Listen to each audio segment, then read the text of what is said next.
What's going on, everyone? Thanks for tuning in to another episode of the Ducks Dish podcast. I'm your host, Max Torres, publisher and lead editor of Ducks Digest, covering the Oregon Ducks for Sports Illustrated over on Fan Nation. We are back on the podcast after a very brief hiatus with the start of spring ball. I'll be honest, guys, I took a little vacation with my housemates. It was planned before we got the spring schedule, so there really wasn't a whole lot I could do. And I think when you're working in sports media, you really got to try to take those vacations when you can, take those breaks when you can. But we still got a lot of great stuff to get into today. Just watching pressers, talking to some of the team that was at spring practice. Nick Batty, Kendall Beam, and then Scott Bolt was snapping some awesome photos. So we're going to be talking about spring football today, kind of some of our initial takeaways from what Dan Lanning had to say about the Ducks getting things underway in Eugene. And then we also have a little bit of recruiting intel that we want to get into after Oregon's big recruiting weekend last weekend. Before we get into today's pod, make sure you guys are locked in on all the social media platforms. You can follow me at mtorres sports. You can follow Rube at DRK Sports News. He is joining me on the podcast today. Dylan, how we doing, man? Doing great, man. It's finally nice to see you back on the podcast in a reliable Wi-Fi situation. It's awesome, and your lighting's good. We're all good. Yeah, has it really been that long since because it was when I was in LA that last time that wow, okay, yeah, it's been a long time. But yeah, we're back in Eugene. Hopefully my internet's gonna hang in there with me. It's not raining too much today. For some reason, when it rains, it was pouring yesterday and this morning. It really affects the Wi-Fi. So anyone else living in Eugene, hopefully they can sympathize with me. But all that being said, man, it's great to be back. We're going to be going for about 40 minutes today is what we're hoping. And if you guys are watching live on YouTube, thanks for stopping by. We're live at Oregon Football Max Torres. Make sure to hop in the live chat, throw us some questions or comments. Want to see where you guys are at with spring football getting underway. Eric says that I'm glowing. Hopefully that's a good thing, not meaning that my lights are too bright, but appreciate you, Eric. Glad to have you here for today's show. But before we get into spring football, let's get into some recruiting insight. We do have some more updates coming today to Ducks Digest, some written updates that I'm going to be working on after this show, kind of throughout the afternoon. But Dylan, you were able to talk to 2024 modern day offensive lineman Brandon Baker about his time in Eugene, and it sounds like the trip went pretty well. Yeah, for a lot of guys that visited this weekend, there's just an immense amount of talent. And a lot of those guys have been really just there as recruits. Like they don't know, the town super well. They're not really comfortable, there. But for Brandon Baker, his brother was Gary Baker, who played at the University of Oregon for 5 years as a defensive lineman. And so he was there a lot. He's very familiar with Autzen Stadium, with the football facilities, with Eugene, and it's his dream school. He said that in his offer tweet when he got that just about a week before he got the, he went to the visit. So, and the visit wasn't planned. That was one thing that kind of took me by surprise. When he got that offer, he had not planned to go there on an unofficial visit. He was there to visit his brother. And through some little management through his brother, he was able to get a visit and, talk with the coaches and get to see a spring practice and all that stuff. So, it sounded like he really fell in love with Oregon again. It had been a couple years, and they love his, what he brings to the table. I think he said that Adrian Clem told him that he checked all the boxes as an offensive lineman, and he's played everywhere but center already through his sophomore year. So, really impressive stuff. I'm surprised he doesn't have a ranking just yet on 247 or any of those sites. His film is really impressive. So I think he's going to have a really big recruiting future. Even this spring, he's going to be headed to USC. That's next for him. And then this summer, I'm sure he wants to take some other visits as well. But he was talking about maybe taking a visit to Eugene again for the spring game, but that's not set in stone just yet. Tells you a lot about how well the trip went when he's already talking about going back after that first visit. 6'5", 287, 290-pound range for this sophomore offensive lineman who's playing at Modern Day, the number one ranked high school team in the country, reigning national champions, and he's getting that versatility, that work at a variety of positions, which makes me believe that his stock's only going to continue to rise. Looking at his 247 Sports profile, he only has 4 offers on his list right now. Let me see if I can throw that up on the screen. So we got Fresno State, Michigan, Oregon, and Tennessee. So those are some pretty good schools to get things going. Obviously, with Michigan making a run into the playoff, they're going to be, I think, just building towards bigger things on the recruiting trail. And then having the former player connection, I think, with Gary Baker is really helping. That's something that I thought about when I saw that he was visiting.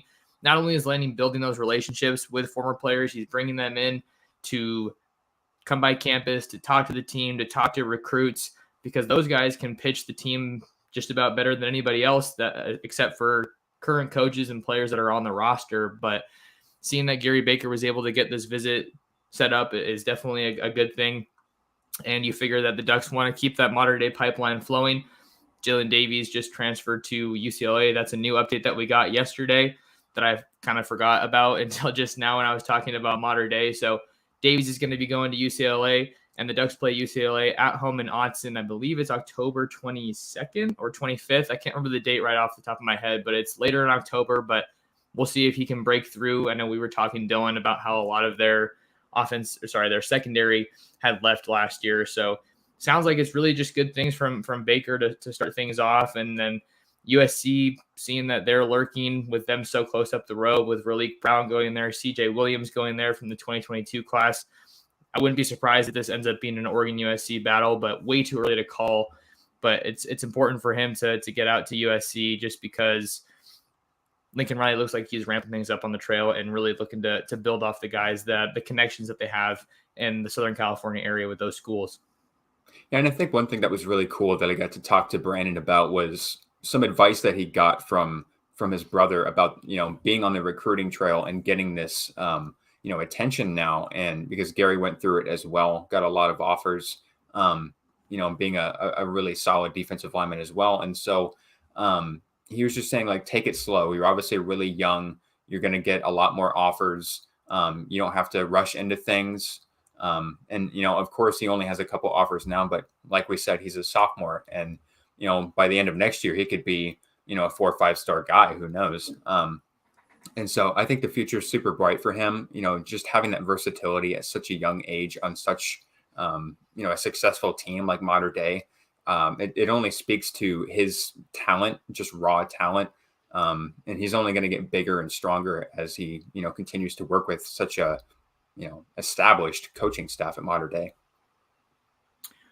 Like we were saying earlier, too early to say about anything about a leader or anything as his recruitment picks up. But seeing that he came to Gary's games when he was younger, I think it's only going to help in their recruitment to be able to see a different perspective of the program. Got to catch myself there. We are a program podcast. I always say that with Steven, but it kind of just is a little thing that goes in my mind when we're talking about the outlook of Oregon football. But I think it'll really help seeing that he's going to be able to have that the fan perspective and really knowing what Oregon has looked like and just how different the program is going to look with Dan Lanning at the helm. Seeing that he was able to go to these games, he knows what the program has looked like in the past.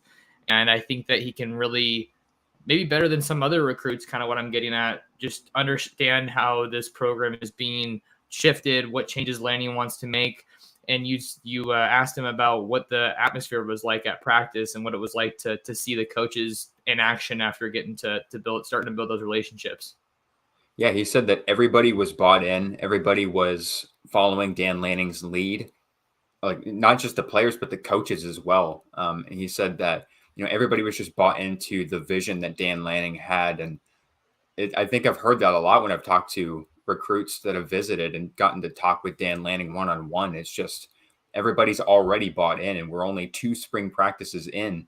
He's really only been in Eugene as the head coach for 2 months. So it's really impressive that, through all the coaching changes that Oregon has had through coordinators and head coaches over the last, really since Gary Baker was first there in 2015, even since then, it's amazing that those players, those veteran players especially, they're able to still buy into, a coach's regime. And One thing I wanted to ask, but I forgot to, was if he was talking to any other recruits that had been there about Eugene and about, the program, like you said, what it, its glory days and that kind of thing. I wondered if he did a little bit of, recruiting and gotten to, maybe show some of those guys around a little bit. All right, so Brandon Baker, Ducks are off to a great start with his recruitment. Sounds like he's going to be getting back on campus hopefully for the spring game. So getting those return visits, having guys on campus a lot early in their recruitment. We're seeing this Oregon staff send out tons of offers to a variety of classes. I think they're offering a lot earlier than the previous staff. So just another note that kind of stands out from the recruiting trail. But one other note that I wanted to get into here. By the way, you don't want to give away everything on the Brandon Baker piece, so definitely go over to ducksdigest.com and give that a read. Dylan posted that this morning. But Jaden Wayne was one of the biggest visitors for the Ducks that was on campus this past weekend, 2023 five-star defensive end. And I think with the crazy amount of talent that the Ducks had on campus, having someone as high profile as Brandon Baker, like we said, he doesn't have a ton of offers right now, but someone from the reigning national champions can play multiple positions on the offensive line. It just kind of tells you that the Ducks had some serious talent on campus. And I think that they're just bringing in even more high-profile visitors than the previous staff did, and they're just getting started. But Jaden Wayne was here. He's been to Oregon numerous times, even before Dan Lanning got hired. He made it a priority to get out here. Came out in January after his North Carolina visit got canceled because of weather, I believe it was. He was telling me that the flights got mixed up. But before I get into too much on him, he was telling me that as far as his timeline goes, he doesn't want to commit to official visits until he announces his top 5. So after hearing that, it kind of makes me think, okay, he's going to announce his top 5, and then he's going to take his official visits to those 5 schools. I know he's someone that wants to get the official visit process going sooner rather than later. And I got to think that the Ducks are in a great spot with him, not only because they're going to have KT going high in the draft this year and that the defensive line has continued to improve over the past couple of seasons at Oregon, but also because you have Dan Lanning coming in, Tosh Lupoy. And I know that Tosh Lupoy is definitely someone that is at the forefront of this recruitment, and that Jaden Wayne's really liking what Lupoy is telling him about the Oregon program and how he's going to be used and developed. I talked to Jaden Wayne. I believe it was after a visit last summer. Maybe it was the spring, but I believe it was the summer. And he was talking about how, Tim DeRuyter and that coaching staff, the defensive coaches, were hyping him up as a guy that could replace Kayvon Thibodeau and, have that similar build, that similar explosion. And I feel like this new coaching staff, the way that they're recruiting some of these defensive ends like Mateo and, and Jaden Wayne particularly, I think that, and the Overton brothers for sure, not to forget them. I feel like they're looking for that too. Like, Tim DeRuyter and that coaching staff was last year. And Jaden Wayne, I think, is a perfect fit for what Oregon is looking for. And, not necessarily to replace Kayvon Thibodeau, because it's really hard to replace a guy like that who was, a top 5-star player coming out of, his junior year. Really, I think it was when he was really the top player in the country at that point. And so Jaden Wayne is one of the top players in the country already. And he's been all over Eugene numerous times, like you said. So I would expect Oregon to be in the top 5 just because of how many times he's been there and all the great things he's had to say over the last couple of years. Jaden Wayne also announcing that he's going to be taking a trip to Oklahoma upcoming here pretty soon. I'm looking on his timeline just to double check. March 18th is when he's going to be in Norman. And when I was talking to him, I asked him kind of what he's going to have his eye on when he makes his way out to Norman to check out the Sooners. And let's see what he had to say. I'm just looking at my notes here. He said, meeting the coaches, players, and seeing the campus. This is going to be his first time out in Norman. So with Brent Venables and the track record that he has at Clemson, they've definitely fallen off, I think. But he was one of the best defensive coordinators in all of college football, I think. And his name still carries tons of weight. They've really not lost a step on the recruiting trail since Lincoln Riley departed. I know USC is another school that's very involved with Jaden Wayne and his recruitment. He was actually able to get out to Los Angeles for their junior day. One little note that I wanted to touch on while we were talking about recruiting, Dylan, I think I'm just trying to kind of reconsider and just reevaluate Oregon's recruiting disadvantage from a geography standpoint. Obviously, they can get guys to campus. That's nothing new. I mean, ever since Scott Frost said it's hard to recruit to Eugene, I felt like that just keeps getting proven wrong over and over again. Mario Cristobal brought in a lot of elite players. So did Dan Lanning. But when we're talking about USC being located in LA, I was listening to the 247 Sports Recruiting podcast, and they were talking about just how they coupled their big visit with Junior Day with their UA Under Armour Next camp. That wasn't their camp, sorry. It was an Under Armour camp in LA. A lot of guys were coming to town for that camp, but then you look at USC and they're able to say, hey, you're coming for this camp. Why don't you just take a couple hours and come on by campus and see Lincoln Riley, see the new digs, see the momentum, see what we're building. So I don't want to hype them up too much per se, but I think little notes like that kind of help put into perspective just how USC is trying to turn things around and maybe just shed some light on a recruiting battle that's going to be taking shape probably for years to come between Dan Lanning and Lincoln Riley, because they are recruiting a lot of the same guys. Well, USC has so much to look forward to on the football field now, too. It feels like for the first time since Sam Darnold was there, I'd say. The last couple of years were just really underwhelming. A couple of years ago, they went to the Pac-12 championship, were undefeated at that point, but you really haven't seen this USC football team just kind of dominate the West Coast. And, a lot of people are definitely saying that this is going to be the year where they make that turn back into, the dominant force, and it's going to be USC versus Oregon. And so, now it's like the two hubs of West Coast recruiting is going to be in Eugene, Oregon, and Los Angeles, California.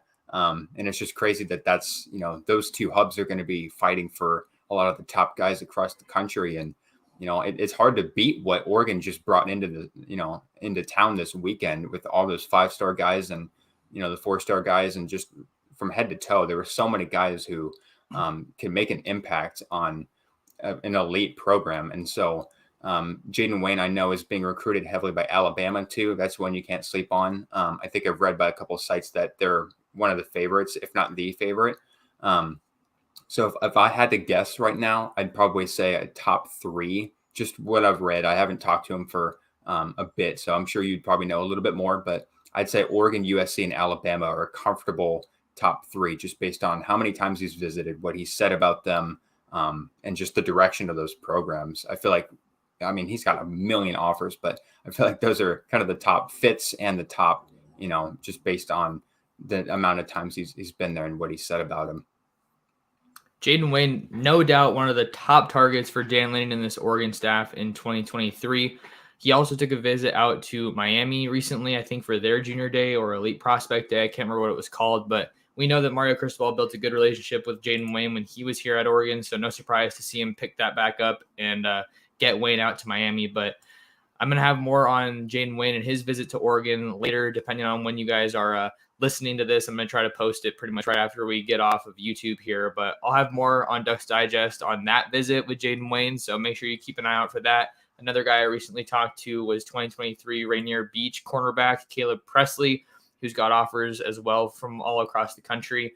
He's been out to schools for visits like Alabama and Georgia. He went out to Washington at the start of at the end of the dead period, rather, I would say, and he talked about how important it was for him to get out to Washington and shake Kalen DeBoer's hand, and with him being the new coach out there. So a couple guys to keep an eye on for updates, as those will be rolling out later today. But Dylan, recruiting aside, we still got a whole bunch to talk about because the Ducks kicked off spring football since we last recorded here on the podcast. And we have some things that we wanted to kind of hit on here, starting off with some roster moves, just because those were, those were a couple things that stuck out to us. Once that first practice got underway, we got the new roster, and some guys are going to be lining up at some new spots. Let's talk about some of those that kind of stood out to us. Well, I know one of your favorite guys on the team that I know you're probably dying to talk about is DJ Johnson. It feels like every time we've talked about who's going to replace Kayvon, who's going to bring the juice off the edge, you always bring up DJ Johnson, whereas I always seem to forget about him. And, I think his move to outside linebacker is one of those interesting ones where maybe this is kind of that Tim DeRuyter hybrid defense where you see those edge rushers, lining up as a 3-point stance guy, or maybe even standing up and dropping back. Haven't really seen a lot of that from DJ Johnson, where he's standing up and dropping back. I think he's always really been, an actual defensive lineman along the line. So I'm wondering what this defense, what that says about what this defense could look like. With DJ Johnson and kind of the outlook for next year, I know some people are thinking about Mitchell Agude, the UCLA transfer linebacker who was on campus for a visit. Kind of from what I'm hearing is that he's a better run defender than a pure edge rusher or a pass rusher. So even if he ends up coming to Eugene, I need to do some digging to see kind of where things are at there. I'm not sure if he could fill that pass rush role that the Ducks really need right now. So in my opinion, I feel like DJ Johnson's the lead candidate, even though he didn't play a ton on the defensive line last year. You obviously got to have guys like Braden Swinson in that conversation as well. But just because of the potential that we know DJ has and the athleticism that he has and the upside, the fact that he played defensive end to start his career at Miami, and you bring in and surround him with this awesome coaching staff, I feel like he's just really ready to take that next step. And he's someone that I'm super excited to see mature and throughout spring football. A couple other guys. So we have DJ Johnson listed at outside linebacker. He's also rocking number 2. Adrian Jackson is going to be moving to inside linebacker. Seven McGee listed as a wide receiver, although I think he's still going to be involved in a lot of run plays. Maybe we'll see him at running back, but even if he's a receiver, I think getting him involved on sweeps and plays like that is going to be really big. Jackson Powers Johnson listed as an offensive lineman and defensive lineman, but we know that from what Dan Lanning told us on signing day, actually, early signing day back in December, that he's going to be starting off spring ball on the defensive line. Jonah Miller, former offensive line recruit in the 2020 class, I believe. I can't remember. Or maybe he's 2021. Excuse me. I think he's 2021. He's listed as a defensive lineman now. Jake Shipley, who had been doing some work on the edge, is listed as a defensive tackle. And then one of the more surprising moves, Jonathan Flo, who came to Oregon as a linebacker recruit out of Upland, younger brother of Justin Flo, is listed as a defensive back now. I thought the Jonathan Flo one out of that group was the most interesting, just because I feel like last year we didn't hear his name. And of course, as a true freshman and with all the depth that they had, of course they had injuries, but they still had a lot of really talented guys. I don't think he really had a spot carved out for him. And maybe this is one of those things where they think that he can make an impact as a defensive back. And I don't think this is necessarily new for him, because I believe he played safety in high school, if I'm not mistaken, and made the move to linebacker going into Eugene. So I think, the fact that they name him defensive back, they don't really say corner or safety. We'll have to see where his fit is. I would imagine he probably goes back to safety, just given his build and experience back there. I'm really excited to see if he can find a role back there, just because, you think about the Flo brothers, the Flo bros. I feel like he's got some of that explosion in him that his brother does too. And, you can never really have enough of that defensive tenacity and nastiness that, Justin Flo has. So I'm really excited to see if he can carve out a role, maybe pop off in the spring and in the fall. Looking at the film for Justin Flo and Jonathan Flo, obviously they're two very different players, but I do agree that they both have that fire in them and that intensity to their game. And because Jonathan Flo came in to Oregon as a guy with a slighter frame, I think it makes more sense to move him to defensive back. And that linebacker room is crowded, man, super, super crowded. So you figure it's going to be pretty difficult for anybody coming in to break through that group. And the Ducks need some help in the secondary with the departures of Rome McKinley and Mikael Wright and DJ James, just to name a few.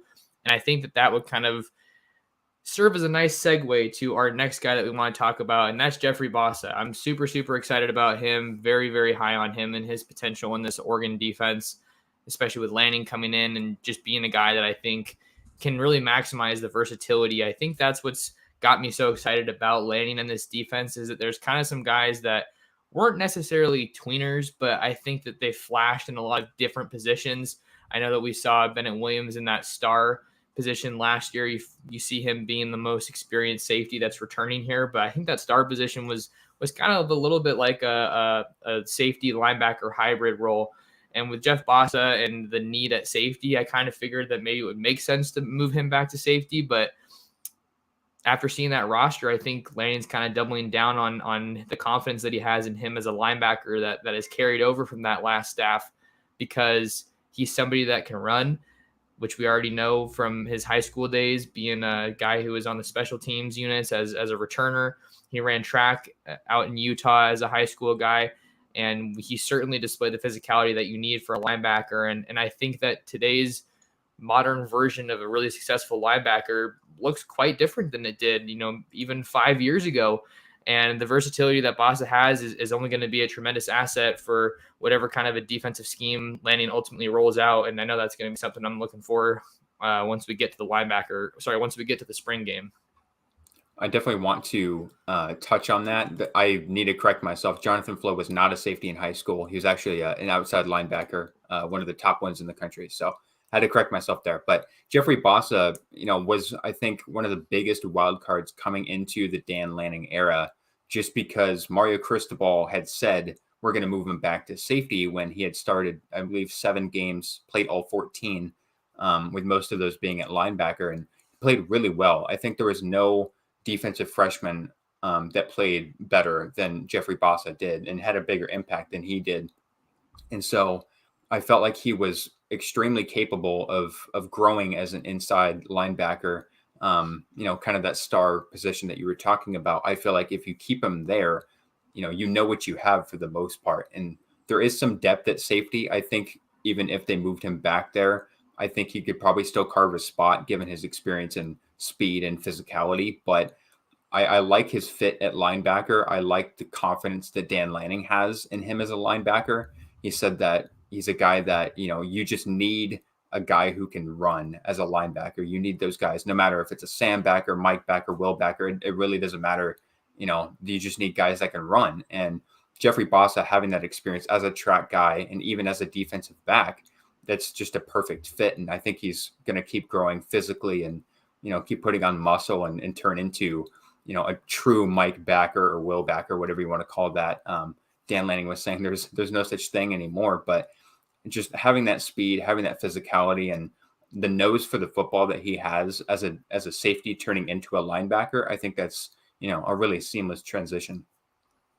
I think another thing that's going to help Bossa just take a step forward is the improvement of the defensive line.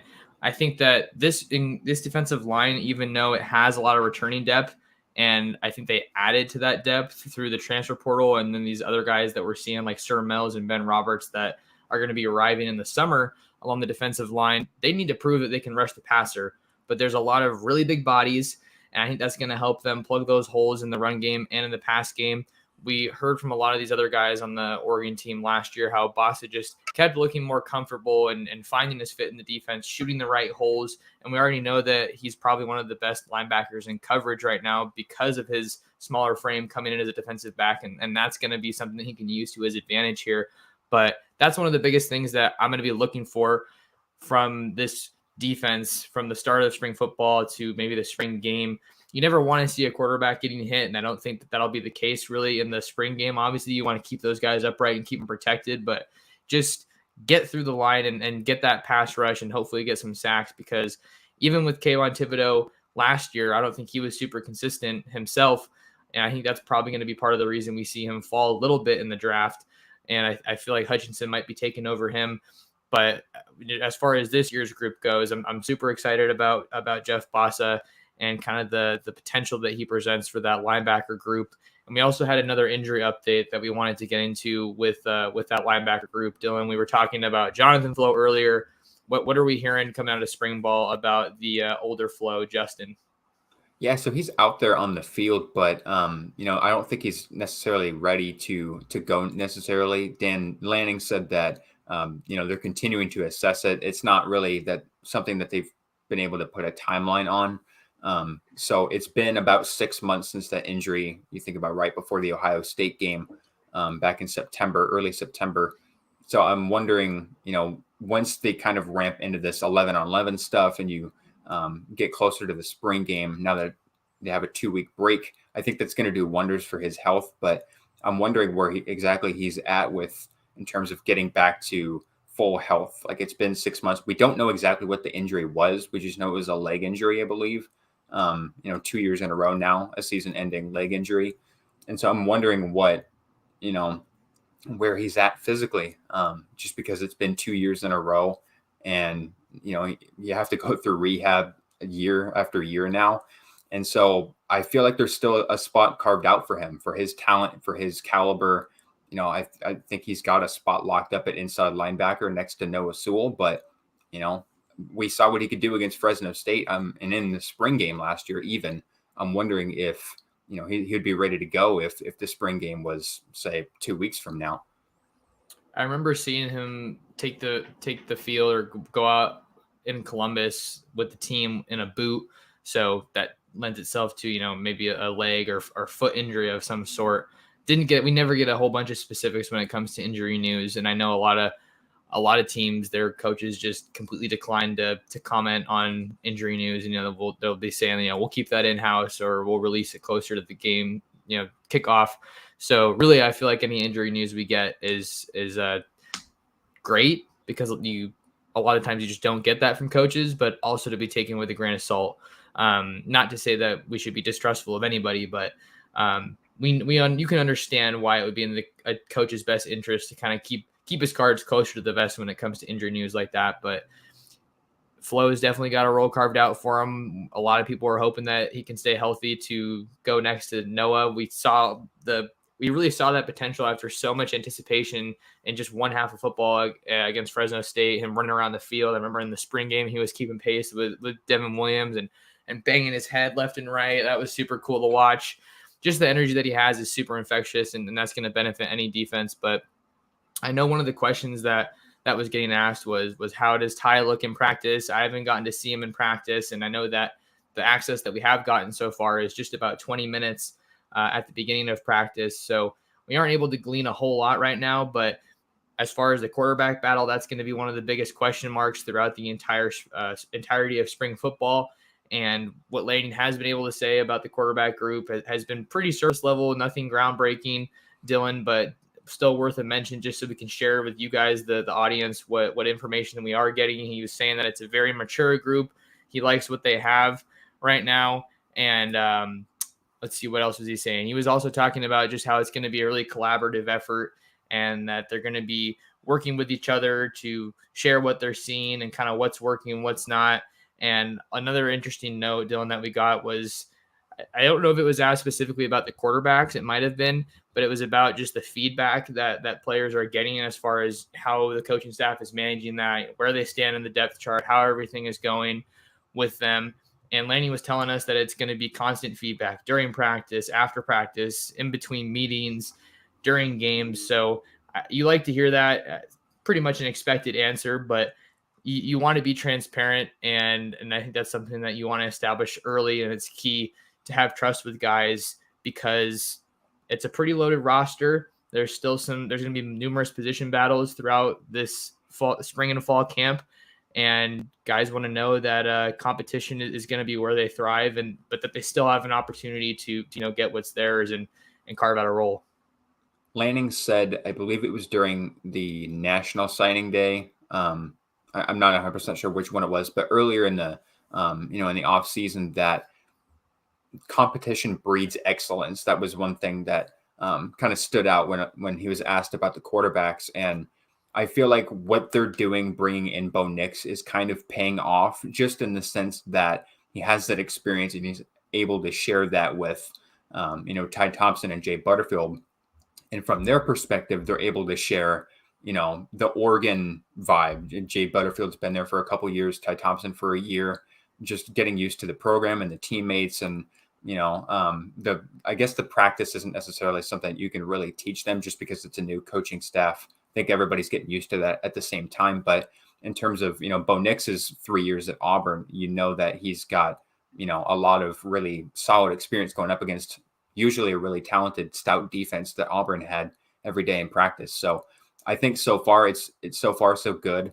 I don't think, that question was asked, and I feel like some people were probably expecting him to give a grand statement about where, who's ahead, who's behind, like this sort of thing.